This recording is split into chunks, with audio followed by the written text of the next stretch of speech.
جو بات آج کے سارے واقعات کی ہے، ڈیولپمنٹس کی ہے، جنرلی تو وہ سب اپریشیٹ کرنی چاہیے، اور وہ پازیٹیو ڈیولپمنٹس ہیں پاکستان کے لیے، رول آف لاء کے لیے، انڈیپینڈنس آف جوڈیشری کے لیے۔ اب یہ ہوئی کیسے ہیں چیزیں؟ میرا خیال یہ ہے کہ یہ ٹریگر ہوئی ہیں جسٹس تصدق جیلانی صاحب کے لیٹر کی وجہ سے، it's not the other way around.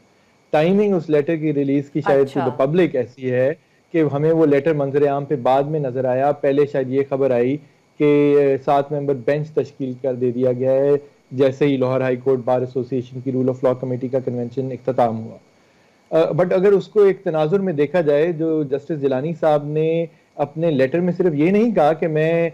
رضامندی اپنی ظاہر نہیں کرتا یا میں اپنے آپ کو اب ریکیوز کرنا چاہتا ہوں، جو آپ نے ون مین کمیشن، یعنی کہ وہ خود ہی اکیلے ہی کمیشن تھے، کہ اب میں وہ کمیشن آگے نہیں لے کے چل سکتا۔ انہوں نے اس خط میں یہ بھی لکھا ہے، جو کہ بہت ضروری بات ہے،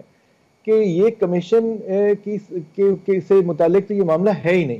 انہوں نے یہ لکھا ہے کہ جو لیٹر لکھا گیا 6 فاضل جو اسلام آباد ہائی کورٹ کے آنریبل ججز ہیں ان کی طرف سے، اس میں جو درخواست کی گئی ہے اور جو نکات لکھے گئے ہیں وہ تو یا سپریم کورٹ آف پاکستان کی جورسڈکشن میں آتے ہیں یا سپریم جوڈیشل کاؤنسل اس سے متعلق کچھ کر سکتی ہے۔ تو ایک ایگزیکٹو کے تھرو اپوائنٹڈ کمیشن، وہ بھی ون مین کمیشن، اس کے اوپر حرف آخر نہیں ہو سکتا۔ تو یہ بڑی واضح باتیں انہوں نے لکھی ہیں۔ تو انہوں نے نہ صرف اپنے آپ کو ایکسکیوز اور ریکیوز کیا ہے اس معاملے سے، انہوں نے آئندہ بھی اس معاملے کے اوپر ایک کمیشن بنانے کے معاملے کو دفن کر دیا۔ سو میرے خیال میں جب وہ لکھا گیا ہے خط، اس کے اوپر سپریم کورٹ آف پاکستان کی جو کمیٹی ہے جو بینچ تشکیل دی، جو سو موٹو پہ اب کمیٹی ہے جو